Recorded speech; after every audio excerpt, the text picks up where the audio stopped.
Hey everyone, I'm Ryan, the host of the Roast West Coast Coffee podcast. I host the show on Anchor by Spotify. If you haven't heard of it, it's the easiest way to make a podcast with everything that you need all in one place. Anchor has the tools that allow you to record and edit your podcast right from your phone or computer. I host on Anchor because it distributes my podcast on listening platforms like Spotify, Apple Podcasts, and so many more, making it easier for me to spend my time interviewing guests and drinking coffee. Anchor is everything you need to make a podcast all in one place, and best of all, Anchor is totally free. Download the Anchor app or go to Anchor.fm to get started.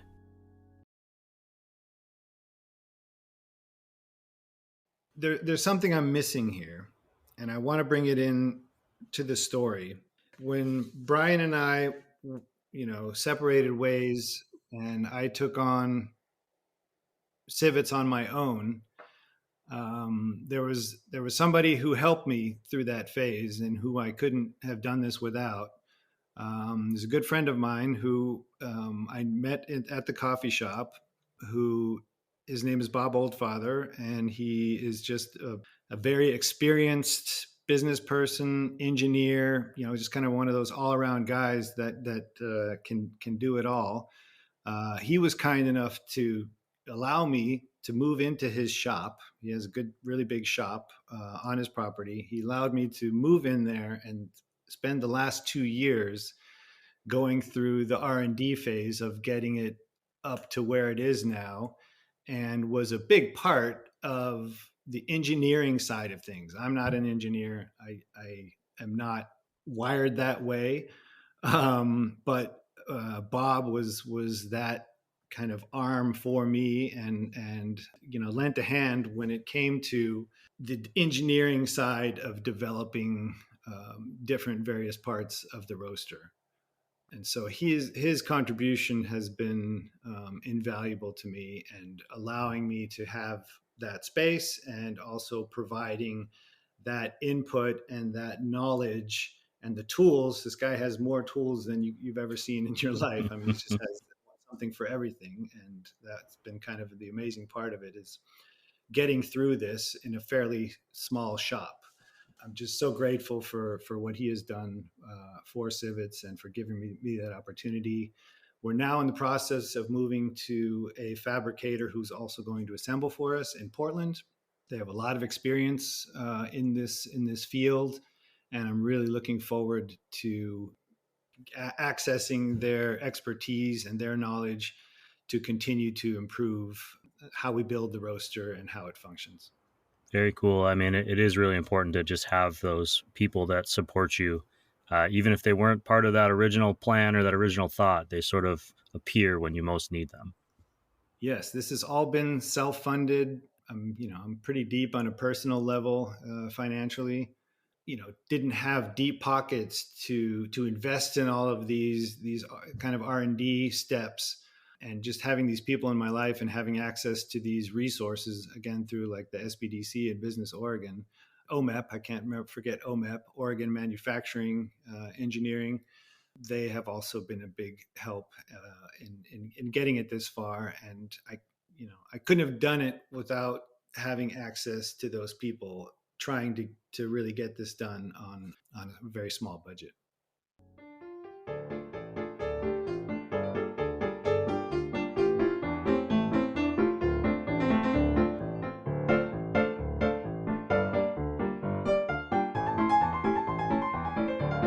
Hey, good morning, everyone. Welcome to a very special holiday bonus episode of the Roast West Coast Coffee podcast.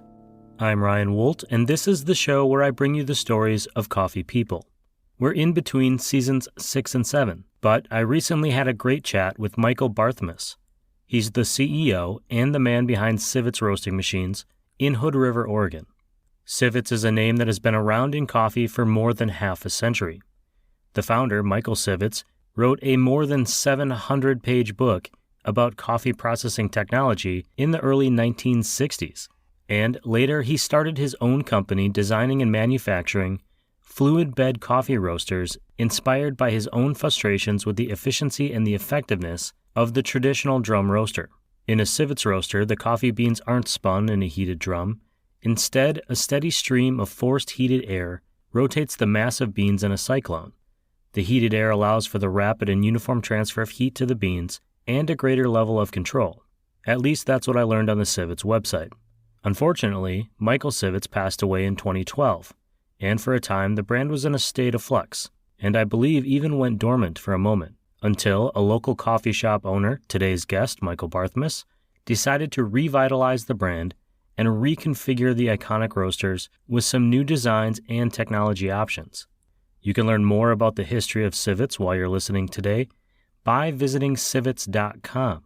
You can go directly to that link from this podcast's show notes or detour through roastwestcoast.com, where you'll find that link and so much more.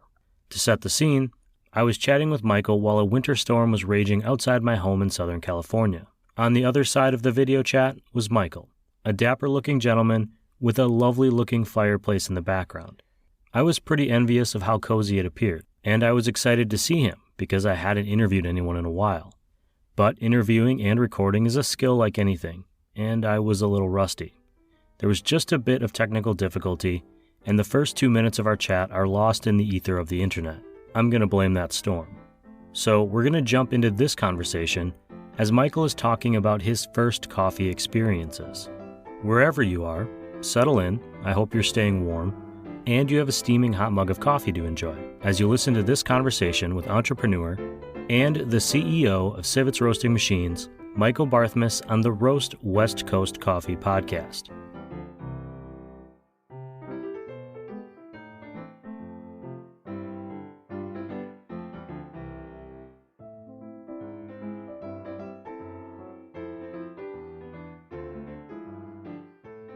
There was no Starbucks, and we were more likely to grab a Jolt Cola if you had to do an all-nighter than you were to drink a pot of coffee.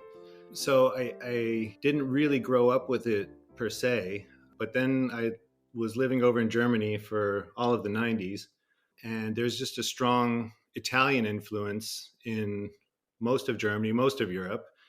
Italian cafes are all over the place, and drinking lattes and cappuccinos and espresso has been a thing, been a part of European culture for a bit longer, than I would say than in the U.S. So that was kind of how I started getting into coffee. I had no idea that it was going to become my profession. Well, you were in Germany working for an auto company. What brought you back from Germany to the United States, or what brought you to the United States? In particular, how did you end up owning a coffee shop in Hood River, Oregon? Well, I worked for Mercedes-Benz in their world headquarters, which is in Stuttgart, Germany. I did that for about almost 12 years. I'm part German. My parents are both originally German. I grew up speaking German. So I was kind of having an identity crisis after 10 years in Germany. And so I decided to take a year off and travel for a year in the US. I bought an RV and just traveled around. I wanted to have some time and see all the national parks and get out. But also in the back of my mind, I was looking for a place to settle down. I kind of knew I wanted to be in a smaller community, a smaller town. I didn't want to live in a big city. I thought that was just long term, it just wasn't healthy. And so I took that year off, traveled for a year. In that year, found Hood River totally randomly, came out here to see a concert, and that was kind of the seed that was planted. But I didn't know what I was going to do here. And I actually went back to Mercedes, but this time I stayed here in the US and worked for the Mercedes-Benz USA headquarters. And I was in product management there for the Maybach, which was a totally different thing. And came out here on vacation 2 years in, found out that this coffee shop in Hood River was for sale, and just grabbed the opportunity and jumped on it. I knew if I was going to wait for the perfect thing to come along, it wasn't going to. And I just felt like I could take the challenge on and make it happen. That's really interesting to me that you bought a coffee shop that was in existence, and I believe is still in existence, even though you're no longer the owner. Yes.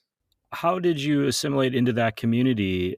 Small communities in particular. I grew up in a small community, are very local, and they know everybody. And the coffee shop is a hub of that gossip, and that it's like the hardware store. It's like a place where people meet. And and talk. How long did it take before you felt like, you know what, I'm part of this Hood River community? Well, the old time residents of Hood River will never let you say that you're local. But I thought, if you're going to move into a new community like this, that was a great way to meet people and to, gain exposure to so many different facets of the town and the people of the town. So I really couldn't think of a better way to get to know people very quickly. There's a very tight knit small business community in downtown Hood River, and they embraced me and took me in. And it was just a great environment to have this experience that I was looking for. It was kind of getting out of the rat race, the hustle and bustle of big city life, and doing something I wanted to do for myself in a different environment in that type of community. When you bought that coffee shop, did you have any coffee experience before that? Making drinks, serving customers, obviously through Mercedes, but I mean, what was your level of expertise? I like you're shaking your head there. Yeah, I didn't have any. I could make a pretty mean cappuccino in my RV. I had one of those little frothing milk frothers, and I was had my little stovetop espresso maker, and so that was always fun to blow people's minds that they were getting this cappuccino in an RV park. So that was really the only. I didn't really have that exposure to it other than being I'm a customer service oriented person. I traveled a lot. I've tried a lot of coffees and restaurants, and I just thought I had a good feeling for what customer service was about. And that in the end, that's really what ties it all together. That was kind of what I focused on. I was very good at working in the business and not on the business, which was a good thing in the first couple of years because it really had to gain some traction first. I loved being in the store. I loved making coffee. I probably made more drinks in those 10 years than anybody else that worked there. I just loved it. You did work there or you did own that property. I believe Doppio Cafe. Is that am I pronouncing that right? Yes, Doppio. Yes. Doppio for a long time. At what point did you become aware of Sivetz machine roasters, which is what you're doing now? Yeah. So for the longest time, I wasn't even really aware of the Sivetz brand, but it was the coffee that I was serving in that cafe. So when I bought it, it had been in operation for 6 months, and there was a lot of fixing to do and a lot of things to work on in order to make the numbers work a little better. But one of the things that was working really well, and that was the very most consistent thing in there, was the coffee. And so I stayed with that coffee provider, and Brian Graves is the gentleman who owns Pacific Rim Coffee. Ended up becoming a good friend of mine, and that was the coffee we sold there. So my experience with Civet's more than anything is on a daily face-to-face basis of people telling me how amazing the coffee was and what a good experience they had. So I had a tight relationship with Civet's before I even really knew about it. And I was so focused on all these other things in the cafe of figuring out the food and figuring out personnel and how it is just wearing many different hats as a cafe owner. But the coffee was the one thing that was consistent and good. And I didn't even know what it meant for a shop to get beans that they would have to send back to their producer. We just had this very consistent, great quality of coffee that I never had any intention of changing in that time that I owned it. And that's just to clarify then. So they were roasting and producing and wholesaling their own coffee as well as producing a coffee roasting machine. They were building their own machines. Is that what I'm understanding correctly? So Michael Sivetz, was building coffee roasters in Corvallis, Oregon, up until 2012. He passed away in 2012, and the brand went dormant for a couple years.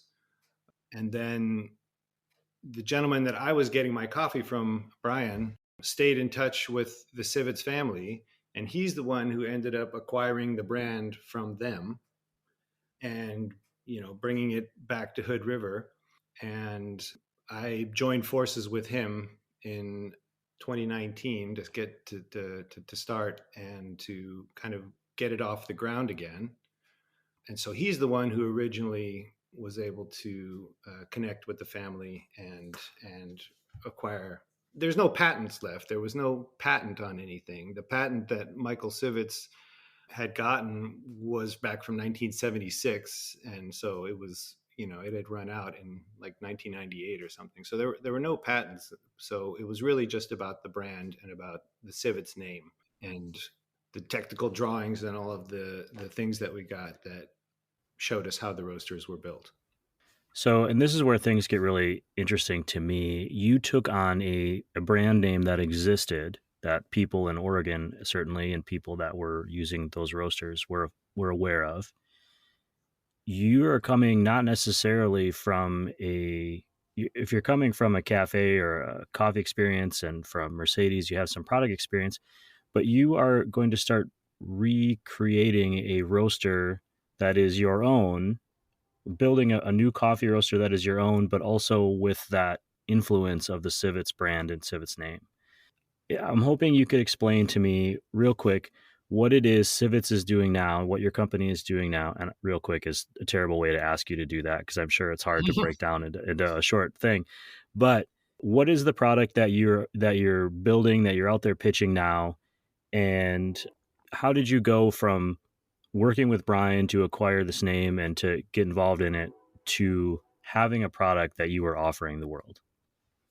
I knew that because of the reputation and because of the amount of roasters that were out there all around the world, roasting 10, 20, 30 years after they'd been put into use, I knew that there was, something that was very special about that, and just having this kind of dependability and reliability in order to have the consistency is like the holy grail of any roaster, is being able to do that. And so I knew that there was something, that was a very solid core and a very, very solid foundation. But I also knew that there were some things that can be improved upon, a lot on the mechanical side of things and the way that the doors and chutes opened. And, there's a number of things that could have been, that we improved on as far as the ergonomics and how the machine operates goes. That was what I would say was the first part of it, is improving the ergonomics and the design. I mean, people are a lot more into design now than they were in 1978. It was kind of more of an industrial machine that was in a coffee factory, whereas even coffee roasting has taken on a little bit more of a romantic kind of approach, where people want to see the coffee, they want to know that their coffee is being roasted right then, right there on the property. So, we knew that improving the ergonomics and the design was going to be, the key to one of the keys to bringing the roaster into the 21st century. So when I was working with Brian, those were the things kind of that we were focusing on. The next stage was where I saw the real potential of fluid bed roasting, and that's in the world of automation. Most of the heating of the beans in a fluid bed roaster is convective and not conductive, and so there are quite a few advantages to heating the beans that way. There's the air roaster, the general air roaster. We have the drum roasting world and the air roasting world. Michael Sivetz was the first one to enter into this world. He applied something he learned in another application to coffee beans, and kind of started this air revolution. Kind of pushing on the simplicity of the design, the lack of maintenance. It's just a very easy roaster to maintain on and to repair. And so these were all the things that were kind of pushing it to the forefront. When Loring introduced their roasters, and this is not a fluid bed roaster, what Loring and IMF are doing is this recirculation roaster. So it's again using mostly convective heat, but the beans are being agitated by the paddles. Whereas in a fluid bed roaster, there's a steady stream of air blowing in through the bottom of the roast chamber that is both agitating and heating the beans at the same time. So there are some, differences within the recirculating roaster and the fluid bed roaster that will set them apart from each other. But that's kind of the main difference within the air roasters. How long was it from the time that you started working on this to the time that you had a product that you felt this looks the way I want, it operates the way that I want, or at least as close to it as I am before I put it out for people to judge and tell me if I succeeded? Yeah. Well, we kind of, we presented the roaster for the first time at the SCA, and we had a booth at the SCA show in Boston in April. And that was kind of the first time that we were able to present this newer design, this improved ergonomics, and show some of the automation side of what we were doing. We were able to have our touch screen there, and the PLC and was on the back of the roaster, and so we were able to at least kind of show what we were doing. But since then has been kind of this focus on the automation side of things and getting it dialed in to where we're on the one side we're allowing the user to preset recipes, where you're setting like 10-step profile, where you set the recipe, and that takes place within our own PLC and within our own community there. And then we also wanted to make access to our gas controls available to third-party software. So now we can connect to Artisan and we can connect to Cropster, and we're able to control the gas on our burner with that setup. Sure. And those are coffee roasting softwares that are used to one track what you're doing, but also to control the different variables that roasters are using when they're roasting their coffee. Yes. Artisan is used, I would say, more for, tracking your roasts, the actual roasting process itself.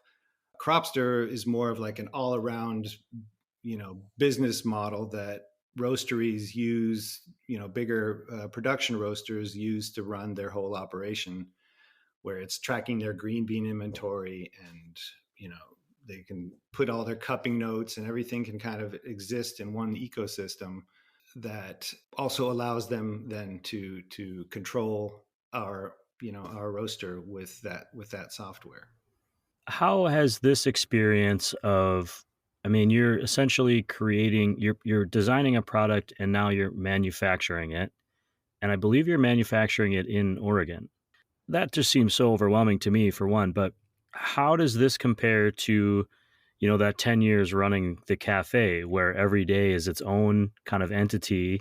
Obviously, there's a bigger picture, but you're dealing with problems kind of immediately, in the moment and dealing with customers in the moment. And here, you're working with this long-term kind of vision for what this roaster is going to be. And I assume as you're developing, meeting potential clients, taking orders that may be getting their roaster 6 months from now. I mean, how has that transition been for you personally? It's been, it's been tough. I underestimated a lot of those challenges, but I did make this conscious kind of effort to get off of what I call the front line, which is retail. If you're in a coffee shop environment 7 days a week, 5 in the morning till 7 at night, there's a certain grind and repetitiveness to that will wear you down over time. And that's what I call work in the front line. So this is an opportunity to take a step back from that, kind of what I call the pickaxes and shovels approach, which during the gold rush, the people who really struck it rich were the people selling pickaxes and shovels and not the people panning for gold. So once you've figured out how to pan for gold, you should move on and be a provider of those things, or the knowledge to do those things. And so that was kind of my intention, was hopefully taking on something that would get me off the front line. And so this was that. The part that I underestimated is how linear the development and the R&D is, and the fact that you can't leapfrog to other steps. Everything has to happen step after step after step. You can't figure out your modulation until you figured out which gas valve works the best with this burner, and you can't figure out your profiling until you've figured out how to dial that roaster, that burner range incorrectly. So all these things happen in a very linear fashion, that have made it frustrating and but challenging at the same time. And I can't imagine how much more difficult that would have been trying to work with an overseas manufacturing end of things. Having everything here in the U.S. and having everything pretty much mostly in Oregon or Washington, most of our vendors, has just made it more manageable to work our way through this R&D phase that we're kind of still in, but coming out of now. That's really interesting, that it's actually easier. I think one reason people assume to send manufacturing overseas is pricing, but the value that you're getting in return for having access to all of your vendors locally is proving to be more beneficial, I'm assuming. Absolutely, absolutely. And then I've also, there's a lot of support out there for businesses that are trying to keep things in Oregon or in the US.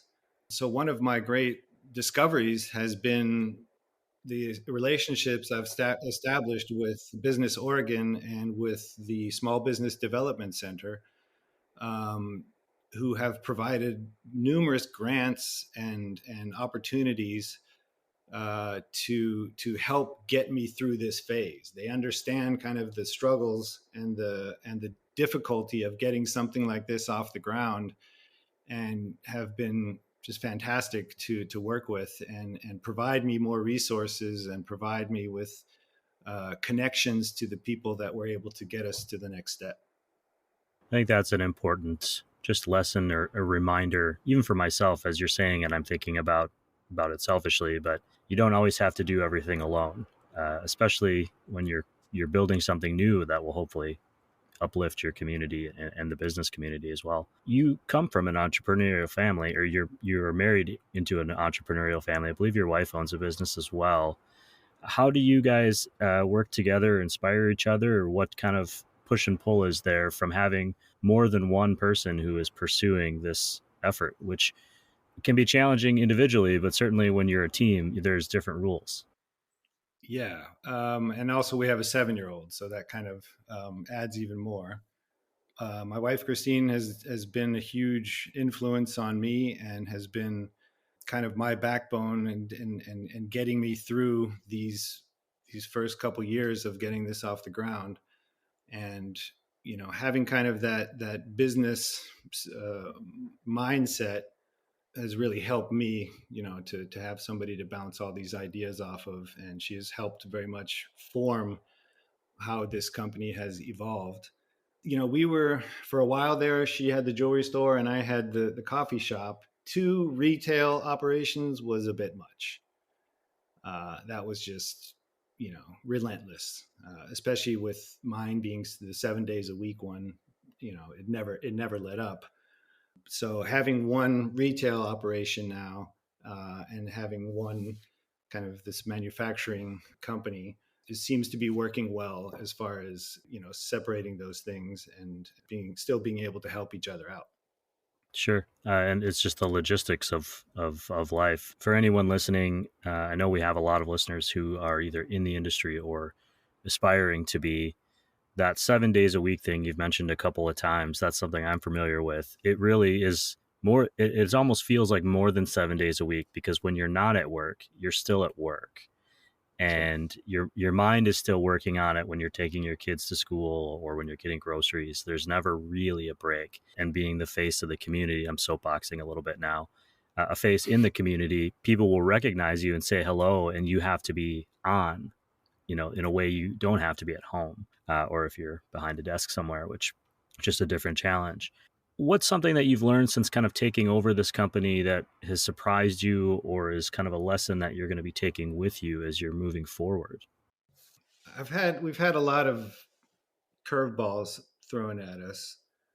I like one of the things that I really that we've said a lot and that I like to kind of use.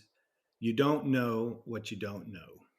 And so in this kind of phase where we've been, figuring things out and constantly going into new territories, it's amazing what you find out, what's out there, what's available that you didn't even know about, that it really pays off to do the research and to talk to as many different people as you can and to get as many different opinions as you can, because you just don't know what you don't know. You don't know, and the only way you'll find out is if you go seek out the information. And so I've just had a really good community of talented people who I've been able to go to kind of collaborate and pull all this together. So that's kind of a big one. You don't know what you don't know. And then the other thing that I really learned: trust but verify. I can't tell you how many times we trusted that a part that we got was the right one, and we would, figure out way later that what we assumed was the right thing was not.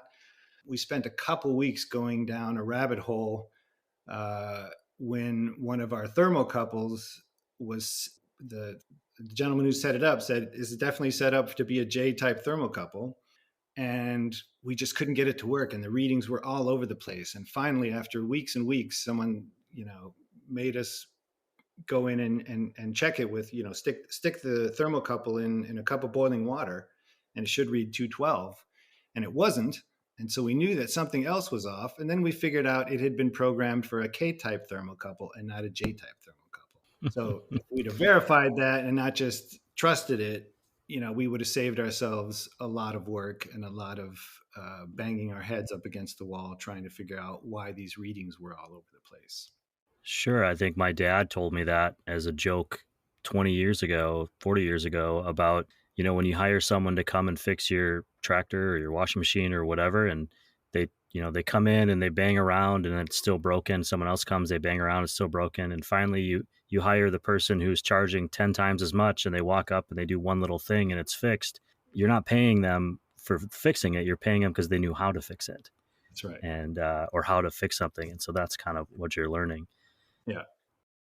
What is next for Sivetz? And actually, before you answer that, who is the client for Sivetz? Who is the customer that is going to be buying these? Is it? I'm not even going to presume. I'll just let you answer that question. Who's the customer, and then what do you see as kind of the next phase of what you're doing? Yeah, I think we're kind of, from at least our experience up to now with the roasters we've sold, our biggest source has been smaller air roasters. So they're coming from a coffee crafter's artisan or an ash roaster, or one of these 5-10 pound air roasters, and they make fantastic coffees. They have a lot of the benefits. They're what's called the spouting fluid bed roaster for the most part. So they're open air. They're not in a contained environment, but they make fantastic coffees, and there's people have been very successful with them. And when they outgrow that machine, when they're working that thing 12 hours a day, 6 days a week, and they have all the spare parts already ready to go, that's when they come to us and they're looking to increase their capacity, increase their daily amount that they can roast, but they still want to stay with air roasting. They understand and want to continue to offer the benefits of air roasting, but on a bigger scale. I would imagine as a roaster, it's not something I had thought about, but committing to a roasting machine is almost like a partnership in and of itself, because that's the style you're learning on, that's the equipment you're learning on. So to just say, oh well, I'm going to buy a new machine that's not an air roaster, it's a drum roaster or something, it's going to be different somehow, wouldn't just be as simple as plugging in a new machine and going to work. You'd be starting all over. Yeah. I mean, even between the smaller air roaster and a bigger air roaster, there's still a learning curve there to make that leap. But it's not nearly as complex it would be to switch to a drum roaster from one of these smaller air roasters. Sure. And I had interrupted you. My question had been, what's next? What's the next phase for Sivetz? So I was going to say, just the second group that we want to see the growth in is drum roasters. Convert people that are converting from drum to an air roaster. I think Loring's done a great job of increasing kind of the visibility and the understanding of what air roasting can be. So I think being able to convert some drum roasters is going to be a big part of our next push going forward. Yeah, I think there's definitely some benefits and advantages that are coming to light more and more, and hoping that we can be a part of that trend. So what's next for Civets? You were asking about that. There's a couple of things that we still need to improve on that we want to focus on. I think first and foremost, we are in a climate crisis. We are definitely facing unprecedented changes to our environment, and our part in that as a large scale roaster is not insignificant, and I'm taking that on as a challenge to become more environmentally sustainable. We're going to start implementing or working with a heat exchanger. So we're bringing some of the heat back into the roaster. We're working with Vortex to offer this wet scrubber that can help your carbon footprint and the amount of emissions that you're letting into the air without burning additional fuel. Is the great thing about the Vortex is that you're not having to run an afterburner. Some afterburners can use as much as three to four times what the actual roaster is using. So making a few changes and trying to become more efficient. We're going to try to develop a smaller roaster. Where Mike Sivetz built roasters anything between 500 grams and two baggers. So he covered that whole range. So we want to offer a 5 to 10 pound roaster, something in that range, that will be an electric roaster. And then we want to move up into the larger roasters. Probably the most requests I've had are for the half bag roaster. What we're doing is the quarter bag. It's a 15-kilo roaster, and there's been a lot of demand in the 30-kilo size. So I think that's the size that we will kind of move up towards. Developing all of these additions with a better environmental stewardship in mind. I think we need to do better than that. There's a lot more technology out there that's going to help us. Even now, like our burners, it's a modulating burner now. That was one of the main changes that we made, is that we can fluctuate the fan speed and we can modulate the gas. And so it's already now become much more efficient, because once the roaster is hot and in motion, the burner percentage will come down quite a bit, and it's just operating at a more efficient level. Whereas it used to be the gas was on 100% and the fan was on 100%, and those were your two options there. And so we're already making some strides with the way that we're roasting now, with this modulating gas and this variable fan speed. But we will continue to work in that direction and make it a more environmentally sustainable product. Well, I commend you for taking on that challenge, kind of the push and pull of trying to create something that you're going to put out into the world when there are direct challenges to values or your beliefs about sustainability and climate change, and you're trying to put something out that will be better in the long run, but in the short term, you're still creating something. It's the Patagonia problem. Yes. Where you're building and growing, which is inherently wasteful, but at the same time, you're trying to create a better future. Very challenging. So I wish you the best, truly, on that. Before we go, you obviously enjoy coffee. You're a coffee drinker. If you are driving down the road, maybe you pass Multnomah Falls and you see a random coffee cart on the side of the road. What are you ordering? What are you going to drink for yourself? Americanos. I'm an Americano guy. That's kind of what my wife and I drink here at the house. We wake up in the morning and I have a nice little espresso machine. That was my going away gift from Doppio, and my incentive to give that up. And yeah, I do enjoy a latte or a cappuccino, on the weekend or later in the day, perhaps. But for the most part, I'm drinking Americanos, which is a funny side story. Do you know the story of why they're called Americanos? I think I do, but I'm open to hearing it again. Yeah, maybe you can verify that this is correct. But the GIs that were stationed over in Italy during World War II were being given espresso, and they thought that that was way too strong, and they just wanted coffee. And so they were like, well, let's just water it down for you, and we'll just add a shot to a bunch of hot water, and then you can drink it like your coffee. And that's where the name, the Americano, came from. That's what I have heard, but I've also heard as an extension of that there are arguments about whether the hot water goes in the cup first or the espresso goes in the cup first, and people are passionate and particular. I know I asked a little bit before, but just to double check, anything that I missed today that you wanted to share? Probably the funnest thing. I'll say two things. The funnest thing that has come out of this is this roaster does an amazing job with nuts. So I've been roasting hazelnuts and cashews on this roaster that have found huge fans, and I'm thinking about or wondering, how I can turn that into kind of a side business. And of course, focusing more on selling the roasters to the nut growers. We have a pretty big hazelnut growing community in Oregon. It's the second largest hazelnut producing area in the world after Turkey. That's been really fun to just roast nuts on this thing that have just been mind-blowingly good without any salt or sugar or anything. You just roast them in there and it just brings them to life in a really good way. The other thing I'd like to share is what's coming up for us for the SCA Expo that's going to be in Portland in April.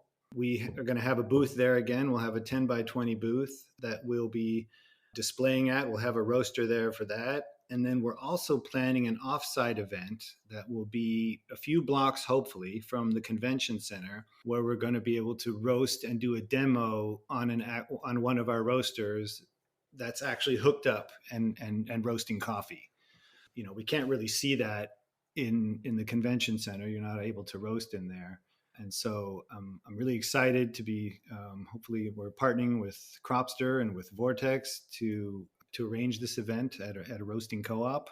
And that's going to be our first opportunity to really get out and have people have the face-to-face contact to the roaster, watch it in operation, try the coffees that are coming out of it, watch how the automation, does the work for them. Just kind of having that ability to demonstrate that is something I'm really looking forward to, and was probably one of the hardest parts about getting through COVID, is not being able to demo the machine and not being able to show people, come to my shop, let's look at it.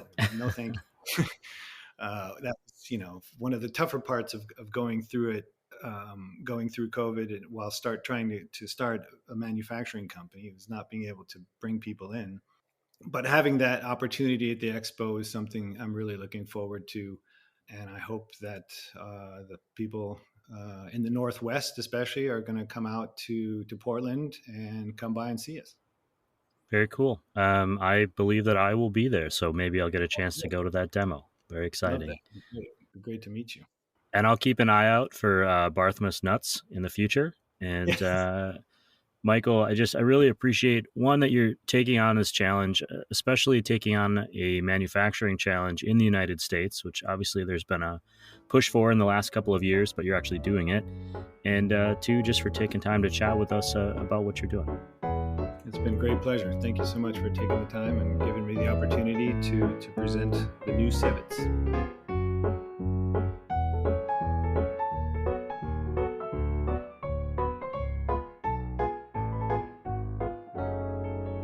Okay, to recap, Hood River, Oregon is quite magical.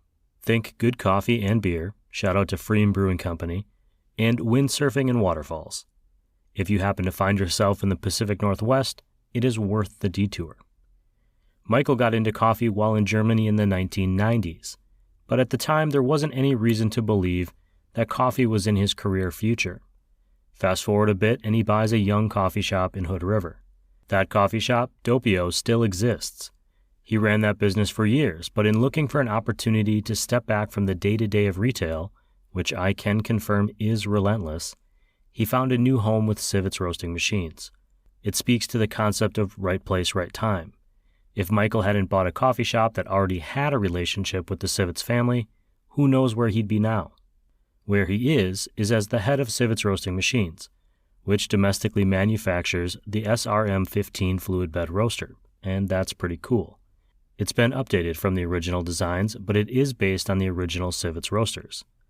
Next up for the company is to take on the challenge of becoming more environmentally sustainable, and then applying that not only to their company but to their product offerings. They're also looking into the development of a larger 30-kilogram coffee roaster, which is one of the biggest requests from their customers. I'll share more about Sivetz roasting machines and some not-from-the-show coffee content in this week's Roast West Coast newsletter, which if you don't already subscribe to, can be found on roastwestcoast.com. And if you're an aspiring or established roaster looking to learn more about fluid bed roasters or how to acquire the Sivetz SRM15, head to Sivetz.com. That's Sivetz.com. Again, you can find that link and all of these links in the podcast notes. On to some closing business. I want to thank Barista Magazine for including Roast West Coast and the soon-to-drop new podcast, Coffee Smarter, in their top 4 list of coffee podcasts you should be listening to.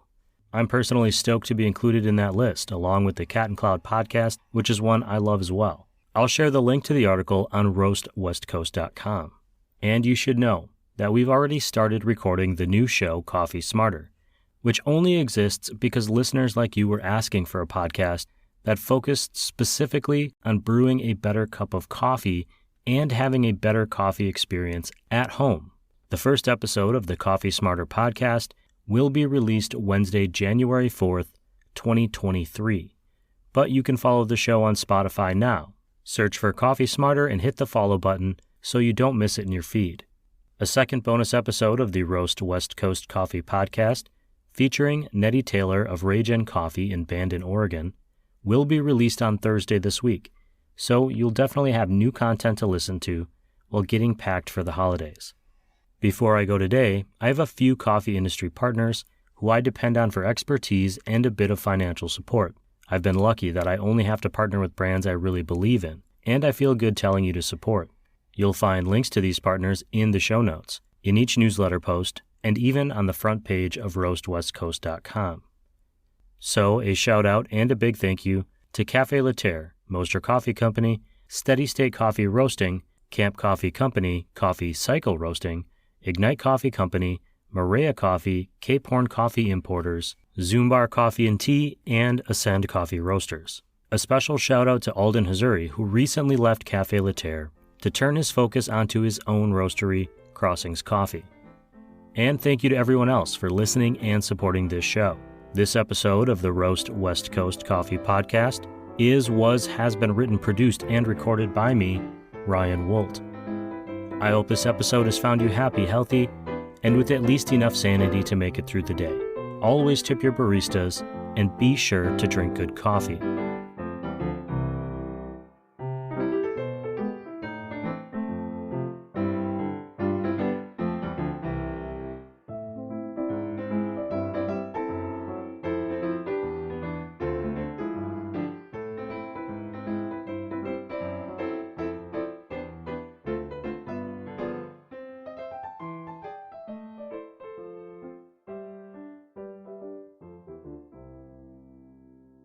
I'm Ryan Wolt, and my neighbor is building something outside, so if you hear him in the background, my bad. Did you know that this podcast is a listener and reader-supported creative effort? It's true. There are a bunch of crazy cool people who subscribe to the paid version of the newsletter at roastwestcoast.com, If you've been enjoying this episode or the 125 or so that came before it, please consider subscribing. The podcast is always free, but damn if I don't appreciate the support that comes every time a new name shows up on that subscriber roll. Thank you.